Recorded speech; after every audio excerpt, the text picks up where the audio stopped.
Hello and welcome to Parva Academy. Let's solve this question. This question was asked in UPSC.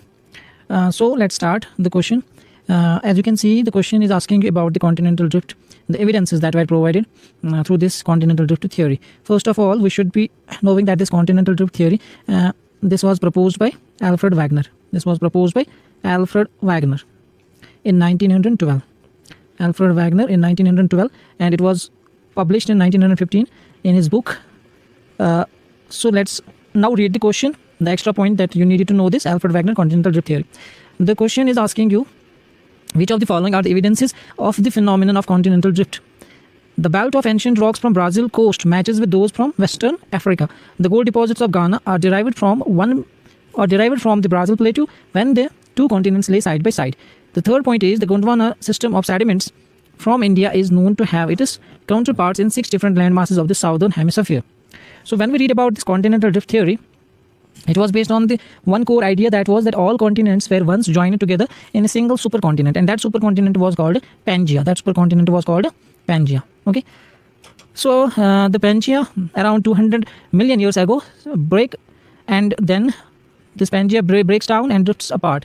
So the continents at present, they were once one land mass, which was known as Pangaea. So this was the core idea of this theory that was given by Alfred Nobel in 1912. So when we talk about these evidences, these are all correct options, because the ancient belt that you can see then Brazil coast, it matches with the Western Africa. If we match the Southern America and Western Africa, they almost match with one another like a jigsaw puzzle. So you should know this. And the second point also, the deposits of Ghana, which are derived from Brazil Plateau, when the two continents side by side, gold deposits of Ghana and the Brazil, they are also the same because of this connection, that they were once a part of the same landmass, and they fit like a jigsaw puzzle.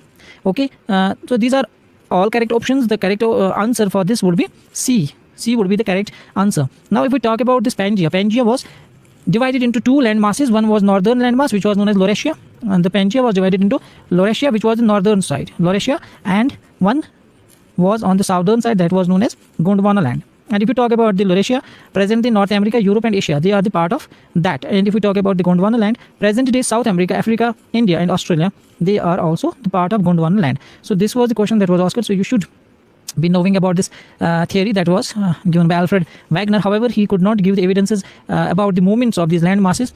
So this theory was disregarded then. But at present, when we talk about this formation of these land masses, we study about the plate tectonic theory. So this is it for this video. See you in the next. Please hit the subscribe button and follow button on my pages. Thank you.